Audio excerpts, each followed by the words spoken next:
Hello friends, I hope all of you fine.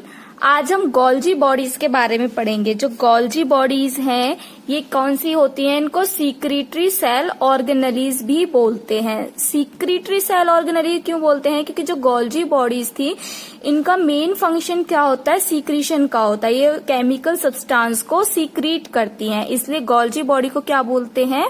Secretory cell organelle बोलते हैं। Golgi body के बारे में डिटेल स्टडी करने से पहले हम कुछ साइंटिस्ट के बारे में जानते हैं कि इसको ऑब्जर्व किसने किया था, इसका नाम गोल्जी क्यों पड़ा। तो सबसे पहले जो गोल्जी बॉडी थी इसको किसने ऑब्जर्व किया था? Observed by George.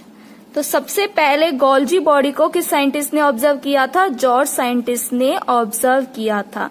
इसके बाद जो गोल्जी बॉडीज थी इसकी मोर्फोलॉजिकल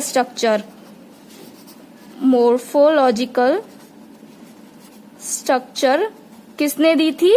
कैमिलो गोल्जी। किसने दी थी? कैमिलो गोल्जी ने दी थी। इन्हीं साइंटिस्ट के नाम पर इस ऑर्गेनेली का नाम क्या पड़ा था? गोल्जी बॉडीज पड़ा था। उसके बाद एक साइंटिस्ट आते हैं डेल्टन। डेल्टन ने गोल्जी बॉडीज की अल्ट्रा स्ट्रक्चर को डिफाइन किया था। अल्ट्रा स्ट्रक्चर कौन से साइंटिस्ट ने दी थी? डेल्टन ने। गोल्जी बॉडीज जो होती हैं इनको सीक्रेटरी सेल ऑर्गेनेलीज भी बोलते हैं। गोल्जी बॉडीज को सीक्रेटरी सेल ऑर्गेनेली क्यों बोलते हैं? क्योंकि जो इनका मेन फंक्शन होता है, जिनका चीफ फंक्शन क्या होता है? केमिकल सब्सटेंसेस को, केमिकल एंजाइम्स को प्रोड्यूस करना होता है। तो इसलिए इनको क्या बोलते हैं? सीक्रेटरी सेल ऑर्गेनेलीज भी बोलते हैं।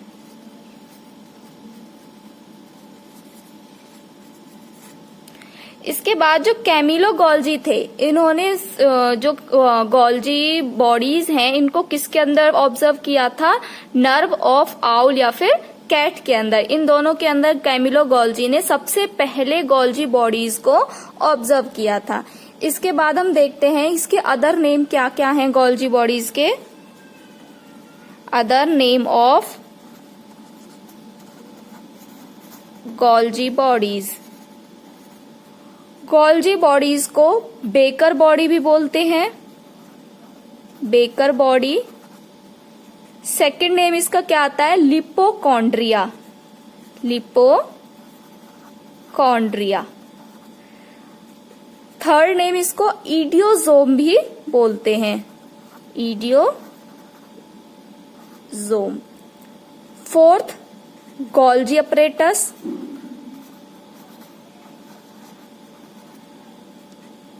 Golgi complex.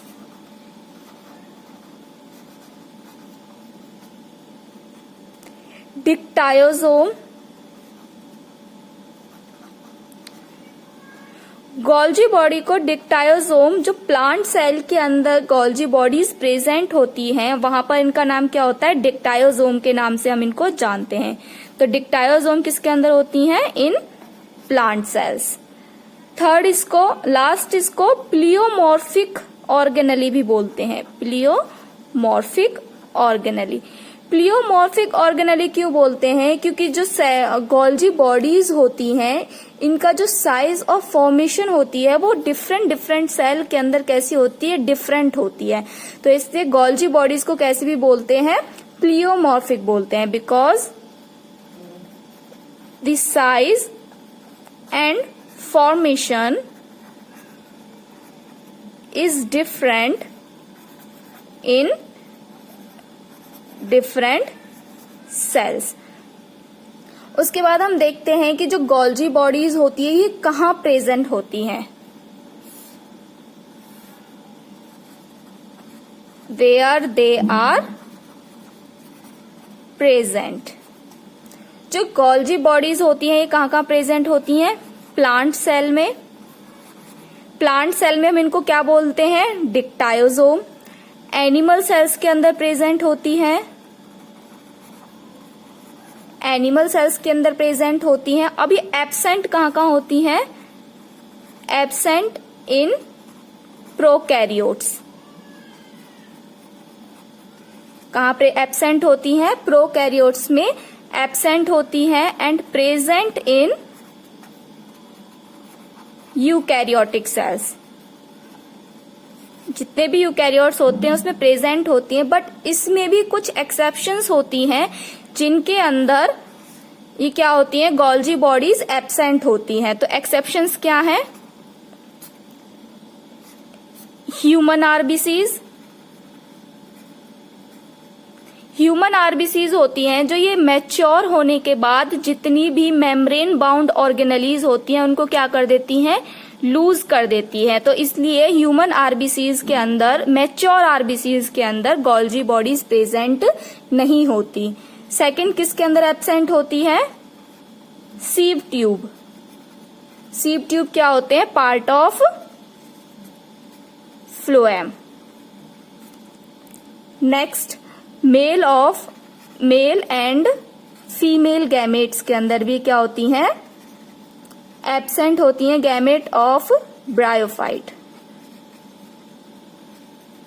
टेरिडोफाइट्स के अंदर भी एब्सेंट होती हैं एंड फंजाई के अंदर। Now we discuss the size, number and position of Golgi bodies. तो सबसे पहले हम इसके साइज को डिस्कस करेंगे। जो गोल्जी बॉडीज होती हैं ये अपने फंक्शंस के अकॉर्डिंग डिफरेंट सेल के अंदर इनका साइज भी क्या करता है, वेरी करता है। तो सबसे पहले जो बिगर किसके अंदर होती हैं, बिगर इन सीक्रीटरी सेल्स। जितनी भी सीक्रीटरी सेल्स होती हैं उनके अंदर इनका साइज कैसा होता है, लार्ज होता है। जैसे आपकी लिवर सेल्स, पैनक्रिएटिक सेल्स, तो इनके अंदर जो गोल्जी बॉडीज होती हैं इनका साइज कैसा होगा, लार्ज होगा। And smaller in non secretory cells. Non secretory cells के अंदर इनका साइज कैसा होता है, स्मॉल होता है। एग्जाम्पल जैसे मसल सेल्स। उसके बाद हम बात करते हैं इसके नंबर की, नंबर ऑफ गोल्जी बॉडीज। जो गोल्जी बॉडीज होती हैं इनका नंबर भी डिफरेंट सेल के अंदर वेरी करता है। कुछ एग्जाम्पल्स हम देखते हैं, जैसे 1 in every animal cells. Animal cell के अंदर इसका नंबर कितना होता है, 1 होता है। And 6 to 12 in plant cell. Golgi body कितने नंबर में प्रेजेंट होती है प्लांट सेल के अंदर, 6 से 12 के अंदर। और जो लोअर एल्गी होती हैं, लोअर एल्गी के अंदर जो गोल्जी बॉडीज होती हैं वो कितने अमाउंट में प्रेजेंट होती हैं, 1 नंबर में प्रेजेंट होती हैं। इसी तरीके से हम एक एग्जाम्पल देखते हैं, राइजोइडल सेल्स। राइजोइडल सेल ऑफ चारा। जो चारा प्लांट होता है इसके अंदर जो गोल्जी बॉडीज होती हैं वो कितनी होती हैं, फ्यू ऑफ 100। कितनी होती हैं, फ्यू ऑफ 100। अब हम बात करते हैं इसकी पोजीशन की। जो गोल्जी बॉडी होती है वो कहाँ कहाँ प्रेजेंट होती है। अब हम गोल्जी बॉडीज की पोजीशन की बात करेंगे। तो सबसे पहले हम बात करते हैं एनिमल्स के अंदर। एनिमल्स या वर्टिब्रेट्स के अंदर जो गोल्जी बॉडीज की पोजीशन होती है वो कैसी होती है, पेरीन्यूक्लियर होती है। कैसी होती है, perinuclear. Perinuclear, perinuclear means closer to nucleus and near the centriole. And invertebrates के अंदर या फिर प्लांट्स के अंदर जो गोल्जी बॉडीज की जो पोजीशन होती है वो कैसी होती है, डिफ्यूज्ड होती है। कैसी होती है, डिफ्यूज्ड होती है। डिफ्यूज क्यों होती है, क्योंकि जो गोल्जी बॉडीज होती हैं वो प्लांट सेल के अंदर बहुत ज्यादा नंबर में प्रेजेंट होती हैं, जिसकी वजह से वो साइटोप्लाज्म के अंदर, सेल के साइटोप्लाज्म के अंदर स्कैटर्ड करती हैं। तो इस वजह से हम कह सकते हैं कि जो गोल्जी बॉडीज होती हैं वो इनवर्टिब्रेट्स के अंदर कैसी होती हैं, डिफ्यूज्ड होती हैं। Now we discuss the shape of Golgi bodies. जो गोल्जी बॉडीज होती है इनकी शेप कैसी होती है, प्लियोमॉर्फिक। कैसी शेप होती है गोल्जी बॉडीज की, प्लियोमॉर्फिक शेप होती है। प्लियोमॉर्फिक मतलब जो गोल्जी बॉडीज होती हैं ये अपनी फंक्शंस के अकॉर्डिंग अपनी जो शेप होती है उसको चेंज करती रहती हैं। तो इसलिए हम कह सकते हैं कि जो गोल्जी बॉडीज की शेप होती है वो कैसी होती है, pleomorphic. A structure who change its shape according to the function। जब हम गोल्जी बॉडीज की बात करते हैं तो हम एक टर्म सुनते हैं, zone of exclusion. Zone of exclusion क्या होता है? देखो जैसे ये सेल है, सेल के अंदर ये न्यूक्लियस हुआ, यहाँ पे क्या आपकी एंडोप्लाज्मिक रेटिकुलम्स होती है और यहाँ पे क्या प्रेजेंट है? Golgi bodies. ये क्या है? गोल्जी बॉडीज प्रेजेंट हैं। तो गोल्जी बॉडीज का जो साइड में जो कुछ एरिया होता है वो कैसा होता है? ट्रांसपेरेंट होता है, ग्लास ट्रांसपेरेंट होता है, मतलब वहां पे कोई सब्सटेंस या कोई ऑर्गेनली प्रेजेंट नहीं होती।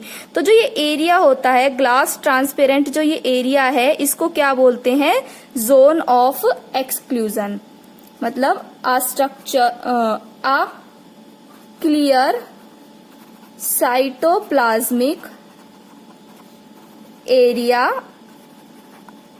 around Golgi body. So this is all about its position, shape, size and number. Now we discuss the structure of Golgi bodies. जो गोल्जी बॉडीज होती हैं ये मेनली 3 कंपोनेंट से मिलकर बनी हुई होती हैं। Composition of Golgi bodies.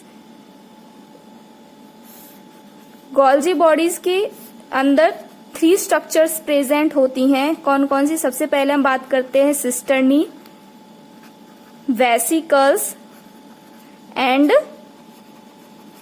Tubules. जो गोल्जी बॉडीज की कंपोजिशन किस किस से होती है? Cisternae, vesicles and tubules. अब हम इनके बारे में डिटेल स्टडी करेंगे। सबसे पहले हम बात करते हैं सिस्टर्नी की। जो सिस्टर्नी होती है वो कैसी होती है? ट्यूब लाइक स्ट्रक्चर होती है। कैसी होती है? ट्यूब लाइक स्ट्रक्चर होती है। इनके अंदर सैक लाइक स्पेस प्रेजेंट होता है, सैक लाइक होती हैं और स्लाइटली कर्व्ड होती हैं। कैसी होती हैं? स्लाइटली कर्व्ड स्ट्रक्चर होती हैं। लाइक जो सिस्टर्नी होती है वो कैसी होती है? ट्यूब लाइक फॉर्मेशन होती है और थोड़ी सी कर्व्ड फॉर्म में होती हैं और इनके बीच में क्या प्रेजेंट होता है? स्पेस प्रेजेंट होता है जिसके अंदर क्या फिल होता है? केमिकल सब्सटेंस, जो रॉ मटेरियल जो ईआर बॉडी से प्रोटीन या लिपिड वो लेकर आते हैं वेसिकल्स, वो कहाँ प्रेजेंट होता है? वो इस सैक वाला स्पेस में फिल्ड होता है। तो जो सिस्टर्नी होती है ये एक दूसरे से इंटरकनेक्टेड होती हैं। कैसी होती हैं? इंटरकनेक्टेड बॉडीज होती हैं। कैसी होती हैं?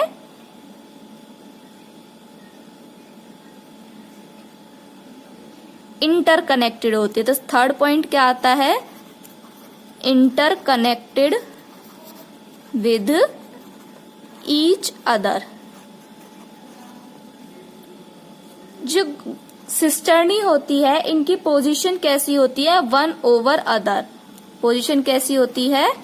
1 over अदर, एक के ऊपर एक प्रेजेंट होती है। जो सिस्टर्नी होती है इसका नंबर भी क्या करता है? वेरी करता है। अलग अलग प्लांट्स में, एनिमल्स में और लिवर सेल्स में जो इसका नंबर होता है वो भी कैसा होता है? डिफरेंट होता है। जैसे प्लांट सेल्स की अगर हम बात करें तो number is very in different cell. Example, plants के अंदर जो आपकी सिस्टर्नी होती है वो कितनी होती है? 3 to 7 इन नंबर। और इधर अगर हम बात करें लिवर सेल्स की, तो लिवर सेल्स के अंदर जो सिस्टर्नी की फॉर्मेशन होती है, जो सिस्टर्नी का जो नंबर होता है लिवर सेल्स के अंदर वो कितना होता है? 50। और फंजाई के अंदर ओनली 1 सिस्टर्नी प्रेजेंट होती है। फंजाई के अंदर कितनी होती है? 1 सिस्टर्नी प्रेजेंट होती है, इसलिए इसको कैसी बोलते हैं? यूनिसिस्टर्नल गोल्जी बोलते हैं। यूनिसिस्टर्नल गोल्जी क्यों बोलते हैं? क्योंकि इसके अंदर जो सिस्टर्नी होती है वो कितने नंबर में प्रेजेंट होती है? 1 नंबर में प्रेजेंट होती है। अब जो गोल्जी बॉडीज होती हैं इसके 2 फेसेस होते हैं, एक तो concave face and convex face.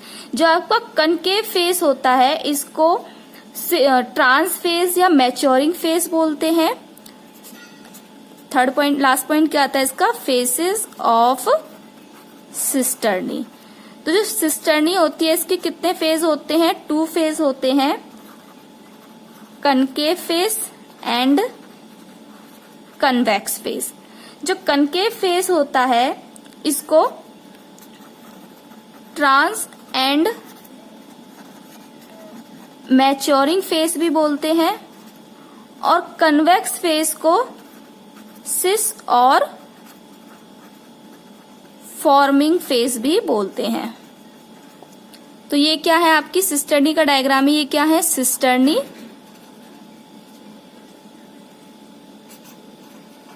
गॉल्जियन vacuole, this is the cis face और forming face and this one is trans face या मैच्योरिंग फेस। अब इन दोनों साइड्स को सिस फेस, जो कन्वेक्स साइड होती है जो किधर प्रेजेंट होती है, न्यूक्लियस की साइड प्रेजेंट होती है, और जो कनकेव फेस होती है किसकी साइड फेस करके रखती है, सेल मेम्ब्रेन की तरफ, प्लाज्मा मेम्ब्रेन की तरफ फेस होती है। सो जो सिस फेस होता है वो किधर की साइड फेस करके रखती है, टुवर्ड्स न्यूक्लियस या एंडोप्लाज्मिक रेटिकुलम, और जो आपका कनकेव साइड होती है या ट्रांस और मैच्योरिंग फेस है ये किधर साइड होता है, टुवर्ड्स सेल मेम्ब्रेन। अब जो ये फेसेस हैं, जो कनकेव साइड है इसको मैच्योरिंग फेस क्यों बोलते हैं और कन्वेक्स साइड को फॉर्मिंग फेस क्यों बोलते हैं। अब हम ये देखते हैं, देखो जैसे ये क्या है आपकी सेल है, सेल के अंदर न्यूक्लियस है, यहाँ पे क्या प्रेजेंट है आपकी एंडोप्लाज्मिक रेटिकुलम्स प्रेजेंट है, और इधर क्या प्रेजेंट होती है, गोल्जी बॉडीज प्रेजेंट होती हैं। अब एंडोप्लाज्मिक रेटिकुलम से वेसिकल्स आते हैं। अब प्रोटीन के होंगे तो वो कहां से आएंगे, आरईआर से आएंगे, और अगर लिपिड्स के होंगे तो वो कहां से आएंगे, एसईआर से आएंगे। लिपिड्स के कहां से आएंगे, एसईआर से, और प्रोटीन के कहां से आएंगे, आरईआर से, रफ एंडोप्लाज्मिक रेटिकुलम से।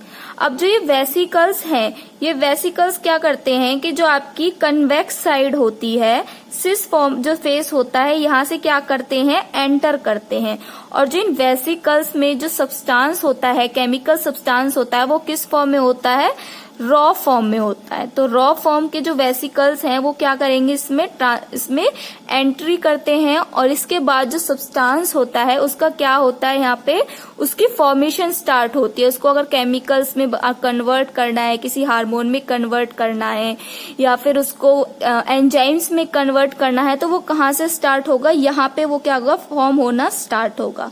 अब यहाँ से होते हुए वो क्या जाएगा, आपकी इधर साइड से होते हुए गोल्जियन वैक्यूल्स के अंदर क्या हो जाता है, स्टोर हो जाता है, और आपकी जो ट्रांस साइड है यहाँ से क्या कर जाता है, रिलीज कर जाता है।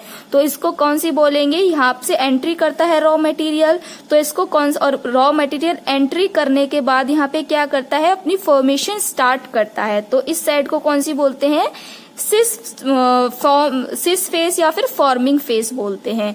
और आपकी जो ट्रांस साइड होती है, यहाँ से जो मैच्योर केमिकल्स होते हैं वो क्या करते हैं, रिलीज करते हैं, तो इसलिए इसको कौन सी बोलते हैं, मैच्योरिंग फेस बोलते हैं।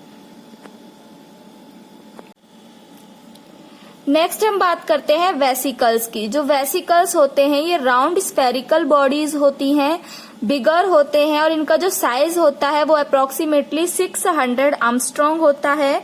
और जो वेसिकल्स होते हैं ये सब्सटेंसेस को स्टोर करते हैं, और इनकी पोजीशन होती है वेसिकल्स की, वो कहाँ होती है, closer to concave side of Golgi bodies. किधर प्रेजेंट होते हैं, गोल्जी बॉडीज के कनकेव साइड पर प्रेजेंट होते हैं। जो वेसिकल्स होते हैं इन्हें क्या करते हैं, जो रॉ मटेरियल होता है एंडोप्लाज्मिक रेटिकुलम से रॉ मटेरियल को लेते हैं और उसकी फॉर्मेशन करते हैं, उसके बाद हम बात करते हैं ट्यूब्यूल्स की। जो ट्यूब्यूल्स होते हैं ये कैसी होती है, ब्रांच स्ट्रक्चर होती है। ब्रांच होते हैं इरेगुलर स्ट्रक्चर होती है and present on periphery associated with cisternae. So this is all about the Golgi body structure. तो हमने सिस्टर्नी के बारे में पढ़ा, कैसी होती है, ट्यूब लाइक होती है, इंटरकनेक्टेड होती है, इसके दो फेज होते हैं, कनकेव एंड कन्वेक्स। वेसिकल्स होते हैं जो राउंड स्फेरिकल बॉडी होती है, 600 आर्मस्ट्रॉन्ग इसका साइज होता है। सब्सटेंसेस को स्टोर करती हैं, इसकी पोजीशन कहाँ होती है, कनकेव साइड के पास होती है गोल्जी बॉडी के। जो ट्यूब्यूल्स होते हैं ये ब्रांच और इरेगुलर स्ट्रक्चर होती हैं और पेरीफेरी पर प्रेजेंट होती हैं। आई होप आपको गोल्जी बॉडी अच्छे से समझ आ गया होगा। नेक्स्ट पार्ट में हम गोल्जी बॉडीज के फंक्शंस के बारे में बात करेंगे जो बहुत ही ज्यादा इम्पोर्टेंट है। Thank you so much.